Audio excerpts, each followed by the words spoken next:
Hi friends, this is Venkatesh Devasani. ఈరోజు మనం Indian economic survey 2023-24కు సంబంధించి క్విక్ రివిజన్ పేరిట కొన్ని ముఖ్యమైన అంశాలను మీ ముందుకైతే తీసుకురావడం జరుగుతుంది. అందులో భాగంగా ఫస్ట్ టాపిక్ చూడండి, జీడిపి అండి. జీడిపి అనేది రెండు ధరల వద్ద లెక్కిస్తారు. ఒకటి ప్రస్తుత ధరల వద్ద, మరొకటి స్థిర ధరల వద్ద. మనం ఇదంతా కూడా జాతీయ ఆదాయం అనేటువంటి టాపిక్ వద్ద నేర్చుకునే ఉంటాం బేసిక్స్.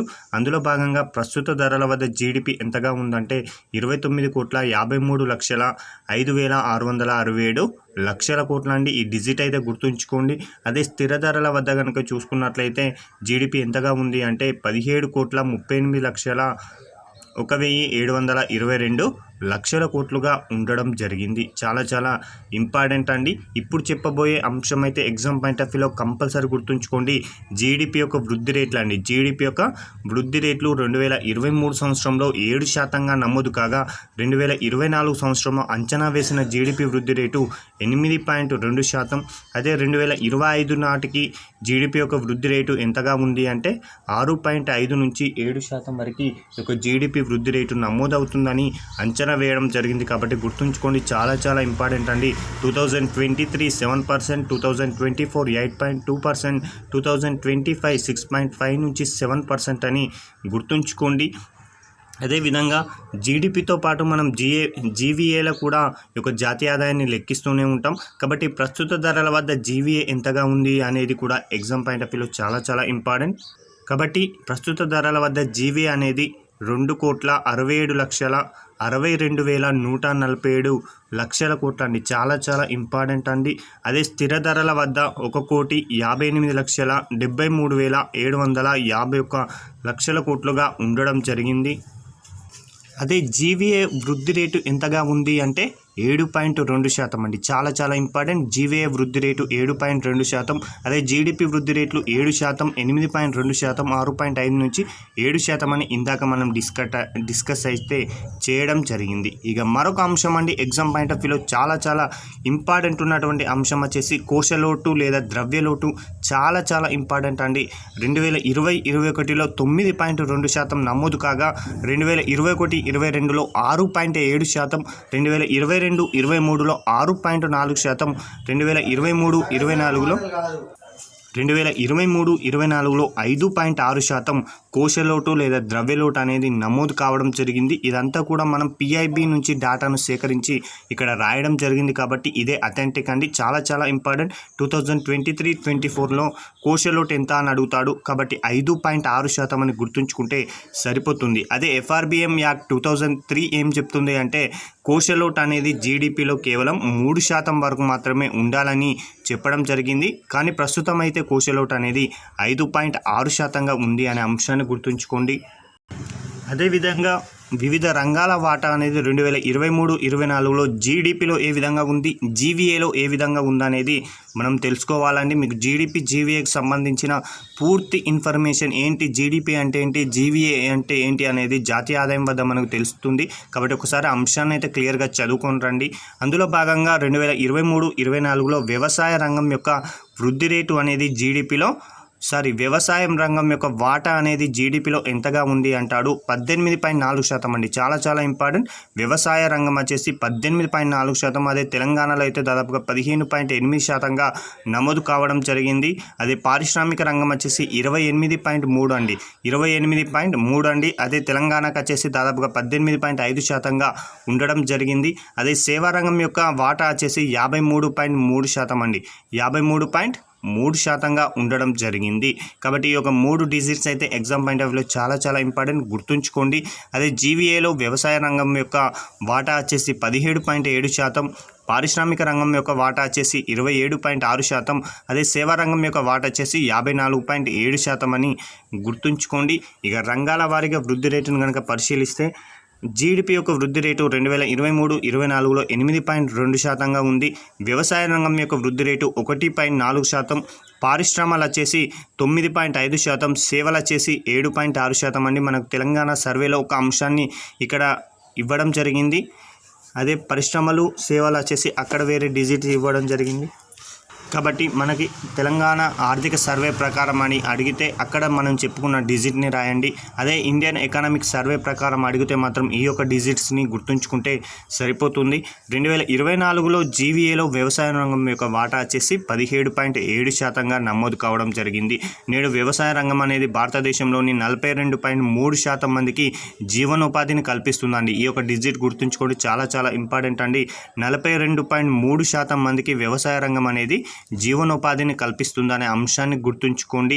అదేవిధంగా రంగాల వారీగా జీవీఏలో ఉపరంగాల యొక్క వృద్ధి రేట్లు అనేవి ఏ విధంగా ఉన్నాయి? 2011-12 స్థిర ధరల వద్ద కనుక చూసుకున్నట్లయితే వ్యవసాయం, అటవీ, చేపలు, మైనింగ్, క్వారీ యొక్క రంగం యొక్క వృద్ధి రేటుగా 2.1% నమోదు కావడం జరిగింది.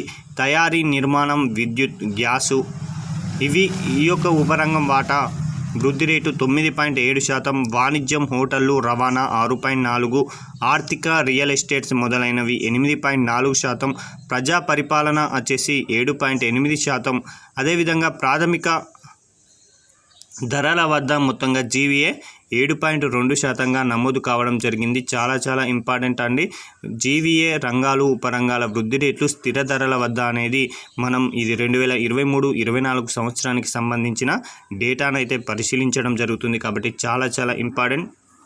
ఈ డేటా మాత్రం కంపల్సరీ గుర్తుంచుకోండి. విదేశీ మారక నిల్వలు అనేవి చాలా చాలా ఇంపార్టెంట్ అండి. 2021-22లో 607.3 యూఎస్బీ డాలర్లు ఉండగా 2022-23 నాటికి 578.4 యూఎస్బీ డాలర్లు ఉండగా 2023-24 వచ్చేసరికి 646.4 యూఎస్బీ డాలర్లు అండి. చాలా చాలా ఇంపార్టెంట్ అండి. 2023-24 యూఎస్బీ 2023-24 విదేశీ మారక నిల్వలు భారతదేశంలో ఎంత ఉన్నాయని అడుగుతాడు. కాబట్టి 646.4 యూఎస్బీ డాలర్లు అండి. చాలా చాలా ఇంపార్టెంట్. ఇక ఆహార ధాన్యాల ఉత్పత్తి కూడా చాలా చాలా ఇంపార్టెంట్ అండి. 1950-51 అంటే భారత రాజ్యాంగం అమల్లోకి వచ్చినప్పుడు మన యొక్క ఆహార ధాన్యాల ఉత్పత్తి కేవలం 52.4 మిలియన్ టన్నులే ఉత్పత్తి కావడం జరిగింది. అదే 2022-23 వచ్చేసరికి 329.1 మిలియన్ టన్నుల ఆహార ధాన్యాలను ఉత్పత్తి చేయడం జరిగింది. అదే 2023-24 వచ్చేసరికి 328.9 మిలియన్ టన్నులకి, అంటే గత ఆర్థిక సంవత్సరంతో పోలిస్తే ప్రస్తుత ఆర్థిక సంవత్సరంలో ఆహార ధాన్యాల ఉత్పత్తి అనేది చాలా వరకు తగ్గడం జరిగింది. కాబట్టి ఎగ్జామినర్ ఇక్కడ ఫోకస్ చేయవచ్చు. కాబట్టి 2022-23 ఆర్థిక సంవత్సరంతో పోల్చుకుంటే 2023-24లో ఆహార ధాన్యాల ఉత్పత్తి అనేది తగ్గడం జరిగింది. ప్రస్తుత ఆహార ధాన్యాల ఉత్పత్తి ఎంత అని కూడా అడగవచ్చు. కాబట్టి 328.9 మిలియన్ టన్నులను గుర్తుంచుకుంటే సరిపోతుంది. ఇక ప్రభుత్వానికి ఆదాయం అనేది పన్ను రూపంలో రావడం జరుగుతుంది.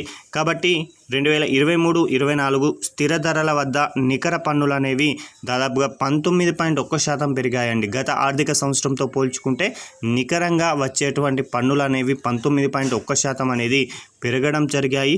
ఇందులో పన్ను ఆదాయం అనేది 2 రకాలుగా రావడం జరుగుతుంది. ఒకటి ప్రత్యక్ష పన్నులు, రెండోది పరోక్ష పన్నులు. ఇక ప్రత్యక్ష పన్నుల ద్వారా మొత్తం పన్ను ఆదాయంలో 55% రాగా, అదే పరోక్ష పన్నులు అనేవి 45% రావడం జరిగింది. ఇక్కడ కూడా ఎగ్జామినర్ ఫోకస్ చేయడానికి అవకాశం ఉంది. కాబట్టి పన్ను ఆదాయంలో మనకు ప్రత్యక్ష పన్నుల ద్వారా ఆదాయం అనేది ఎక్కువ రావడం జరుగుతుంది. దాదాపుగా 55% ప్రత్యక్ష పన్ను రూపంలో రాగా, పరోక్ష పన్నుల రూపంలో 45% అనేది రావడం జరుగుతుంది. ఇక రిటైల్ ద్రవ్యోల్బణం, ఇది కూడా ఎగ్జామ్ పాయింట్ ఆఫ్ వ్యూలో డైరెక్ట్ ప్రశ్న అడగవచ్చు. కాబట్టి 2022-23లో 6.7%గా నమోదైనటువంటి రిటైల్ ద్రవ్యోల్బణం అనేది 2023-24 వచ్చేసరికి 5.4%గా ద్రవ్యోల్బణం నమోదు కావడం జరిగింది. ఈ యొక్క డిజిట్ కూడా గుర్తుంచుకోండి. అదేవిధంగా భారత ప్రభుత్వం గత ఆర్థిక సంవత్సరంలో దాదాపుగా 81.4 కోట్ల మందికి ఉచితంగా ఆహార ధాన్యాలను అందించడం జరిగింది. ఈ యొక్క డిజిట్ కూడా గుర్తుంచుకోండి. 81.4 కోట్ల మందికి ఉచితంగా ఆహార ధాన్యాలు అయితే అందించడం జరిగింది. 2023లో యూఎస్డి అనేది మన యొక్క 120 బిలియన్ డాలర్ల రెమిటెన్స్ అనేది భారత్ స్వీకరించిందండి. ఈ రెమిటెన్స్కి సంబంధించి మనం మరొక వీడియోలో డెప్త్గా నేర్చుకునే ప్రయత్నం చేద్దాం. భారతదేశానికి గత ఆర్థిక సంవత్సరంలో 120 బిలియన్స్ రెమిటెన్స్ అనేవి రావడం జరిగింది. విదేశాల నుంచి అత్యధికంగా రెమిటెన్స్ తీసుకునేటువంటి దేశాలలో మొదటి స్థానంలో భారత్ అనేది నిలవడం జరిగింది. రెండో స్థానంలో మెక్సికో నిలవడం జరిగింది. ఇది మనం తదుపరి వీడియోలో దీని గురించి డిస్కస్ చేద్దామండి. అదేవిధంగా ఆయుష్మాన్ భారత్ భారత్ అనేటువంటి కార్యక్రమాన్ని భారత ప్రభుత్వం 2018 సంవత్సరంలో ప్రారంభించింది. అందులో భాగంగా గత ఆర్థిక సంవత్సరంలో 34.7 కోట్ల కంటే ఎక్కువగా ఆయుష్మాన్ భారత్ కార్డులను పంపిణీ చేయడం జరిగింది. దాదాపు దీని కింద 7.37 కోట్ల హాస్పిటల్స్ అడ్మిషన్లను కవర్ చేయడం జరిగిందండి. ఓకేనా, ఆయుష్మాన్ భారత్ కింద 7.37 కోట్ల హాస్పిటల్స్ 7.37 కోట్లు హాస్పిటల్స్ అనేవి ఈ యొక్క అడ్మిషన్స్ని కవర్ చేయడం జరిగింది. ఈ యొక్క ఆయుష్మాన్ భారత్ కింద 22 మానసిక రుగ్మతలకు సంబంధించి చికిత్స అనేది అందించడం జరుగుతుంది. అదేవిధంగా $50 బిలియన్ భారత్ ఫార్మా అనేది ప్రపంచంలోనే 3వ అతిపెద్దదిగా గుర్తింపు పొందింది. కాబట్టి ఎగ్జామ్ పాయింట్ ఆఫ్ వ్యూలో ఇది కూడా గుర్తుంచుకోండి. $50 బిలియన్ భారత్ ఫార్మా అనేది ప్రపంచంలోనే 3వ అతిపెద్దదిగా గుర్తింపు అనేది పొందడం జరిగింది. అదేవిధంగా 2022లో ప్రపంచ వాణిజ్య ఎగుమతుల్లో భారత సేవా రంగం యొక్క ఎగుమతులు వచ్చేసి 4.4% నమోదు కావడం జరిగింది. ఎగ్జామ్ పాయింట్ ఆఫ్ వ్యూలో ఇది కూడా ఇంపార్టెంట్ అండి. 2022లో ప్రపంచ వాణిజ్య ఎగుమతుల్లో భారత్ సేవల ఎగుమతులు ఎంత శాతంగా నమోదయ్యాయని డైరెక్ట్ ప్రశ్న రావచ్చు. కాబట్టి 4.4% అని గుర్తుంచుకుంటే సరిపోతుంది. ఇక రుణాలకు సంబంధించి, వ్యవసాయానికి సంబంధించి రుణాలను సకాలంలో అందించినట్లయితే రైతు తన యొక్క పంటను పండించుకుని అవకాశం అనేది ఉంటుంది. కాబట్టి 2024 జనవరి 31 నాటికి వ్యవసాయ రంగానికి అందించినటువంటి రుణాలు వచ్చేసి 22.84 లక్షల కోట్లండి. ఈ యొక్క డిజిట్ని అయితే కంపల్సరీ గుర్తుంచుకోండి. 2024 జనవరి నాటికి వ్యవసాయ రంగానికి అందించినటువంటి రుణాలు ఎంత అని అడగవచ్చు. కాబట్టి 22.84 లక్షల కోట్లు అని గుర్తుంచుకుంటే సరిపోతుంది. అదేవిధంగా కిసాన్ క్రెడిట్స్ కార్డ్స్ అండి, కిసాన్ క్రెడిట్ కార్డ్స్ ఇవి 1998లో ఆర్వి గుప్తా కమిటీ సిఫారసుల మేరకు భారతదేశంలో ప్రవేశపెట్టడం జరిగింది అని మనం ఎకానమీలో చదువుకునే ఉంటాం. కాబట్టి 2024 జనవరి 31 నాటికి బ్యాంకులు 9.4 లక్షల కోట్ల పరిమితితో దాదాపుగా 7.5 కోట్ల కేసీసీలను జారీ చేసిందండి. చాలా ఇంపార్టెంట్ అని. ఎన్ని కోట్ల కేసీసీలను జారీ చేసింది 2024 జనవరి 31 నాటికి అంటే 7.5 కోట్ల కేసీసీలను జారీ చేసింది. ఇందులో పూచీకత్తు లేని రుణాలు అంటే ఎలాంటి పూచీకత్తు లేకుండా తీసుకునేటువంటి రుణాల యొక్క పరిమితిని కూడా 1.6 లక్షలకు పెంచడం జరిగింది. ఇది కూడా సర్వేలో ప్రత్యేకంగా ప్రస్తావించారు. కాబట్టి ఈ యొక్క అంశాన్ని కూడా గుర్తుంచుకోండి. పూచీకత్తు లేని రుణాల పరిమితి ఎంతకు పెంచారంటాడు. కాబట్టి 1.6 లక్షలని గుర్తుంచుకుంటే సరిపోతుంది. మరొకటండి, వ్యవసాయ రంగం తర్వాత ఉన్నటువంటి మరొక ఇంపార్టెంట్ రంగం పారిశ్రామిక రంగం. ఈ యొక్క పారిశ్రామిక రంగం యొక్క వృద్ధి రేటును కనుక పరిశీలిస్తే 2021లో -0.4% ఉన్నటువంటి పారిశ్రామిక వృద్ధి రేటు ఆ తదుపరి ఇయర్లో అంటే 2022లో 12.2%తో, 2023లో 2.1%తో, 2024లో 9.5% పారిశ్రామిక వృద్ధి రేటును సాధించడం జరిగింది. ఎగ్జామ్ పాయింట్ ఆఫ్ వ్యూలో చాలా ఇంపార్టెంట్ అండి. 2024 సంవత్సరంలో పారిశ్రామిక రంగం యొక్క వృద్ధి రేటు ఎంత అని డైరెక్ట్ ప్రశ్న రావచ్చు. కాబట్టి 9.5% అని గుర్తుంచుకోండి. అదే 2023లో ఎంతగా ఉందంటాడు, 2.1% అని గుర్తుంచుకుంటే సరిపోతుంది.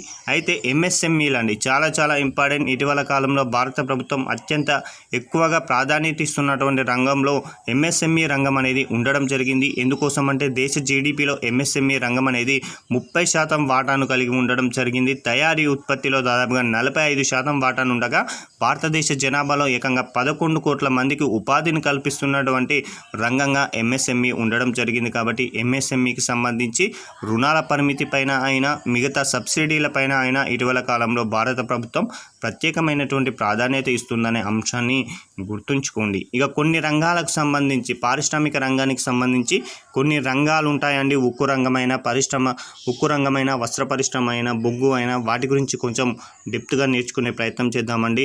ఉక్కు రంగానికి సంబంధించి 2023 సంవత్సరంలో 56.1 మిలియన్ టన్నుల ఉత్పత్తి చేయడం జరిగింది. అదే 2024 వచ్చేసరికి 58.4 ఎంటీలను ఉత్పత్తి చేసింది. చాలా ఇంపార్టెంట్ అండి, గుర్తుంచుకోండి.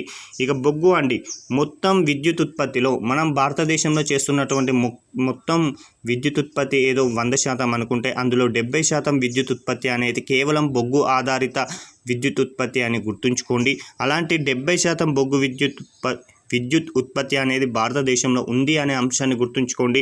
అయితే 2024 సంవత్సరంలో 997.2 మిలియన్ టన్నుల బొగ్గు ఉత్పత్తి అనేది భారతదేశంలో జరగడం జరిగింది కాబట్టి చాలా చాలా ఇంపార్టెంట్ అండి.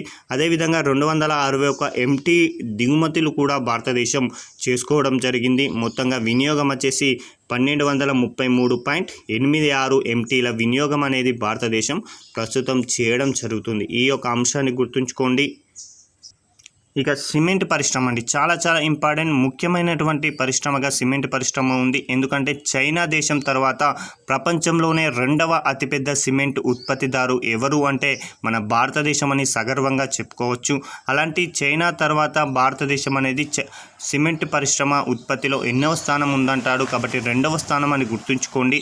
అయితే భారతదేశం యొక్క సిమెంట్ వార్షిక స్థాపిత సామర్థ్యం ప్రస్తుతం ఎంతగా ఉందంటే 622 మిలియన్ టన్నులు అండి. అంటే భారతదేశంలో సిమెంట్ ఉత్పత్తి అనేది ప్రతి సంవత్సరం ఎంతవరకు ఉత్పత్తి చేసే సామర్థ్యం ఉందంటే 622 మిలియన్ టన్నులు ఉండడం జరిగింది. అయితే 2024 సంవత్సరం నాటికి ఎంత ఉత్పత్తి చేశారు సిమెంటు అంటే మాత్రం 427 మిలియన్ టన్నుల సిమెంటును ఉత్పత్తి అనేది చేయడం జరిగింది. అదేవిధంగా భారత్ యొక్క సిమెంట్ వినియోగం తలసరిగా 260 కిలోల ఉండడం జరిగిందండి. భారతదేశంలో ఉన్నటువంటి ప్రజలకు కనుక ఈ యొక్క మొత్తం ఉత్పత్తిని కనుక షేర్ చేసినట్టయితే ఒక్కొక్కరికి దాదాపుగా వినియోగం కింద 260 కిలోల సిమెంట్ అనేది రావడం జరుగుతుంది. అదే ప్రపంచ సగటు వచ్చేసి 540 కేజీలుగా ఉండడం జరిగింది. కాబట్టి ఈ యొక్క సిమెంట్ యొక్క తలసరి వినియోగం పైన ఒకసారి ఆ డిజిట్ని అయితే గుర్తుంచుకునే ప్రయత్నం అయితే చేయండి. ఇక మరొక పరిశ్రమ అండి, ఎలక్ట్రానిక్ పరిశ్రమ. ప్రపంచ పరిశ్రమలలో ఈ యొక్క ఎలక్ట్రానిక్ పరిశ్రమల వాటా వచ్చేసి 3.7% ఉండడం జరిగింది. 2022లో ఇండియా జీడిపికి పరిశ్రమల రంగం వాటా 4% ఉందండి. చాలా చాలా ఇంపార్టెంట్ అండి. 2022లో భారతదేశ జీడిపికి ఈ యొక్క పరిశ్రమ రంగాల యొక్క సహకారం 4%గా ఉండడం జరిగింది. అయితే ఎలక్ట్రానిక్ పరిశ్రమ యొక్క ఎగుమతులు 2022లో 8.22 లక్షల కోట్లు ఉండగా 2023 నాటికి 1.9 లక్షల కోట్లకు మాత్రమే పరిమితం కావడం జరిగింది. ఈ యొక్క అంశాన్ని కూడా గుర్తుంచుకోండి. ఇక మూలధన వ్యయం జీడిపిలో శాతం పరంగా చూసుకుంటే 2020-21లో 2.1%గా ఉండగా 2021లో 2.5%, 2022-23లో 2.7%, 2023-24లో 3.2% అండి. డైరెక్ట్ ప్రశ్న అడగవచ్చు. 2023-24 ఆర్థిక సంవత్సరానికి సంబంధించి మూలధన వ్యయం అనేది జీడిపిలో ఎంత శాతంగా నమోదైందని అడగవచ్చు. కాబట్టి 3.2% అని గుర్తుంచుకుంటే సరిపోతుంది. చాలా చాలా ఇంపార్టెంట్ అండి. ఇక టెలికమ్యూనికేషన్, ప్రస్తుత ప్రపంచమంతా కూడా టెలికమ్యూనికేషన్తో ఉండడం జరిగింది. ప్రతిరోజు కూడా ఈ యొక్క టెలిఫోన్ల సంఖ్య అనేది పెరగడం జరుగుతుంది. కాబట్టి టెలి డెన్సిటీ అంటే ప్రతి 100 మందికి ఎన్ని ఫోన్లు అనేవి అందుబాటులో ఉన్నాయో తెలియజేసేదే ఈ యొక్క టెలి డెన్సిటీ. ఆ విధంగా 2014లో 75.2% ఉందండి. అంటే 100 మందికి దాదాపుగా 75 మంది వద్ద ఫోన్ సౌకర్యం అనేది ఉండడం జరిగింది. అది 2024 సంవత్సరం నాటికి అంటే 10 సంవత్సరాలలో 10% యొక్క టెలి డెన్సిటీ అనేది పెరిగి 85.7గా నమోదు కావడం జరిగింది. ఇది డైరెక్ట్ ప్రశ్న అడగవచ్చండి. 2023-24 ఆర్థిక సంవత్సరంలో భారతదేశంలో టెలి డెన్సిటీ ఎంతగా ఉందని అడగవచ్చు. కాబట్టి 85.7%గా ఉంది అని గుర్తుంచుకోండి. అదేవిధంగా 2024 మార్చి నాటికి వైర్లెస్ టెలిఫోన్ల కనెక్షన్ల సంఖ్య అంటే ప్రస్తుతం ఉన్నటువంటి మన మొబైల్ ఫోన్ల సంఖ్య వచ్చేసి 116.5 కోట్ల ఫోన్లు అనేవి ప్రస్తుతం వైర్లెస్ ఫోన్లు అనేవి భారతదేశంలో ఉండడం జరిగాయి 2024 మార్చి నాటికి. అదేవిధంగా ఇంటర్నెట్ సాంద్రత అంటే 100 ఫోన్లు ఉంటే అందులో ఇంటర్నెట్ కలిగినటువంటి ఫోన్లు వచ్చేసి 68.2%గా ఉండడం జరిగింది 2024 మార్చి నాటికి. అదేవిధంగా భారతదేశంలో 5G సేవలు అనేవి 2022 అక్టోబర్లో ప్రారంభం కావడం జరిగింది. ఇది కూడా ఎగ్జామ్ పాయింట్ ఆఫ్ వ్యూలో అడుగుతాడు. కాబట్టి భారతదేశంలో 5G సేవలు ఎప్పుడు ప్రారంభమయ్యాయి అంటాడు, 2022 అక్టోబర్ అని గుర్తుంచుకోండి. అయితే ఈ యొక్క 5G సేవలు ఎప్పుడైతే ప్రారంభించారో ఆ ప్రారంభించిన తర్వాత భారత్ యొక్క అంతర్జాతీయ ర్యాంక్ వచ్చేసి 118 నుంచి 15కి మెరుగుపడిందండి. చాలా చాలా ఇంపార్టెంట్ అండి. టెలికమ్యూనికేషన్లలో భారత్ యొక్క ర్యాంక్ వచ్చేసి 118 ఉండే అండి 5G సేవలు ప్రారంభించక ముందు. అదే 5G సేవలు ప్రారంభించిన తర్వాత ఏకంగా 15వ స్థానానికి మెరుగుపడడం అనేది చాలా గొప్ప విషయంగా గుర్తుంచుకోండి. ఇక మరొక అంశం అండి, ఇంపార్టెంట్ అండి, పర్యాటక రంగం. ఒక దేశ జీడిపిలో పర్యాటక రంగం కీలకమైనటువంటి వాటాను కలిగి ఉండడం జరిగింది. అయితే వరల్డ్ ఎకనామిక్ ఫోరం వారు విడుదల చేసేటువంటి travel and tourism development index 2024 ప్రకారం మన యొక్క ఇండియా ర్యాంక్ అనేది పర్యాటక రంగంలో 39వ స్థానం ఉందండి. ఇది ఈసారి ఎక్స్పెక్ట్ చేయవచ్చు కాబట్టి గుర్తుంచుకోండి. ట్రావెల్ అండ్ టూరిజం డెవలప్మెంట్ ఇండెక్స్లో ఇండియా ర్యాంక్ ఎంత అని అడుగుతాడు కాబట్టి 39 అని గుర్తుంచుకోండి. అదే 2023లో 92 లక్షల మంది విదేశీ పర్యాటకులను ఆకర్షించింది. కాబట్టి ఇక్కడ పర్యాటక రంగానికి సంబంధించి కొన్ని అంశాలను తదుపరి వీడియోలో డిస్కస్ చేయడం జరుగుతుంది. కాబట్టి జస్ట్ ఈ ఇన్ఫర్మేషన్ గుర్తుంచుకోండి. 2023లో మొత్తంగా విదేశీ పర్యాటకులు భారతదేశాన్ని ఎంతమంది సందర్శించారంటే 92 లక్షల మంది సందర్శించడం జరిగింది. ఈ యొక్క పర్యాటక రంగం ద్వారా దాదాపుగా 2.3 లక్షల కోట్ల విదేశీ మారక రాబడులను భారత్ ఆర్జించడం జరిగింది. కాబట్టి గుర్తుంచుకోండి. ఇక ఐటీ సేవలు అండి, 2012-13లో ఈ యొక్క ఐటీ సేవలు జీవీఏలో వీటి వాటా 3.2% ఉండగా 2022-23 నాటికి 5.9% నమోదు కావడం జరిగింది. కాబట్టి చాలా చాలా ఇంపార్టెంట్, గుర్తుంచుకోండి. ఇక మౌలిక వసతుల కల్పన కనుక చూసుకుంటే జాతీయ రహదారులకు సంబంధించి రోడ్డు రవాణా గురించి ముందుగా డిస్కస్ చేద్దామండి. మౌలిక వసతుల కల్పన కింద అయితే ఇందులో జాతీయ రహదారుల నిర్మాణం అనేది 2013-14లో రోజుకి సగటున, ఇది చాలా చాలా ఇంపార్టెంట్ అండి, గుర్తుంచుకోండి. 2013-14లో రోజుకు సగటున జాతీయ రహదారుల నిర్మాణం అనేది 11.7 కిలోమీటర్లు నిర్మించడం జరిగింది. అదే 2023-24 వచ్చేసరికి 34 కిలోమీటర్లకి పెరిగింది. 34 కిలోమీటర్లకి పెరగడం జరిగింది. అంటే 2013-14 సంవత్సరంతో పోల్చుకున్నట్లయితే 2023-24 వచ్చేసరికి ఏకంగా 34 కిలోమీటర్లకి జాతీయ రహదారుల నిర్మాణం అనేది పెరిగింది. కాబట్టి ఎగ్జామ్ పాయింట్ ఆఫ్ వ్యూలో అడుగుతారండి, 2023-24 ఆర్థిక సంవత్సరంలో ప్రకారం జాతీయ రహదారుల నిర్మాణం అనేది సగటున ఎంతగా ఉంది అంటాడు. కాబట్టి 34 కిలోమీటర్లకు పెరిగింది అని గుర్తుంచుకోండి. ఇక ప్రపంచ బ్యాంకు వారు విడుదల చేసేటువంటి లాజిస్టిక్స్ పర్ఫార్మెన్స్ ఇండెక్స్ చాలా చాలా ఇంపార్టెంట్. లాజిస్టిక్ పర్ఫార్మెన్స్ ఇండెక్స్ అనేది ఇండియా ర్యాంక్ వచ్చేసి 2014లో 54గా ఉండగా 2023కి వచ్చేసరికి 38వ స్థానానికి మెరుగుపడడం జరిగింది. చాలా చాలా ఇంపార్టెంట్ అండి. ప్రపంచ బ్యాంకు వారు విడుదల చేసే లాజిస్టిక్ పర్ఫార్మెన్స్ ఇండెక్స్లో ఇండియా ర్యాంక్ ఎంతగా ఉంది 2023లో అని అడగవచ్చు. కాబట్టి 38 అని గుర్తుంచుకోండి. మరొక పథకం గురించి డిస్కస్ చేద్దామండి. ప్రధానమంత్రి గ్రామ్ సడక్ యోజన. ఇది 2000 సంవత్సరం డిసెంబర్ మాసంలో ఈ యొక్క గ్రామ్ సడక్ యోజనను ప్రారంభించడం జరిగింది. ఇందులో భాగంగా 8,29,409 కిలోమీటర్ల పొడవైనటువంటి రహదారులను మంజూరు చేయడం జరిగింది. అయితే 2024 జూన్ 18 నాటికి 7,63,308 కిలోమీటర్లు అనేవి పూర్తి చేయడం జరిగింది. కాబట్టి ఈ యొక్క అంశాన్ని కూడా గుర్తుంచుకునే ప్రయత్నం చేయండి. ఇక రైలు రవాణా అండి, 2023 మార్చి 31 నాటికి భారతీయ రైల్వేలు అనేవి 68,584 కిలోమీటర్లను కలిగి ఉండడం జరిగింది.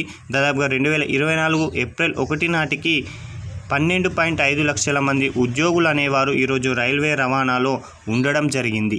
ఇదండి ఈ రోజుకు సంబంధించిన ముఖ్యమైనటువంటి ఇండియన్ ఎకనామిక్ సర్వేకి సంబంధించిన అంశాలను డిస్కస్ చేయడం జరిగింది. తదుపరి వీడియోలో మరికొన్ని అంశాలను డిస్కస్ చేద్దామండి. ఇది కేవలం క్విక్ రివిజన్ రూపంలో మాత్రమే మీకు ఉపయోగపడుతుందనే ఉద్దేశంతో చేయడం జరిగింది. కాబట్టి చాలా చాలా ఇంపార్టెంట్ ఉన్నటువంటి అంశాలను మాత్రం ఇక డిస్కస్ చేయడం జరిగింది. వీటికి సంబంధించిన పీడిఎఫ్ని మన టెలిగ్రామ్ ఛానల్లో మీకు అందుబాటులో ఉంటుంది. Thank you.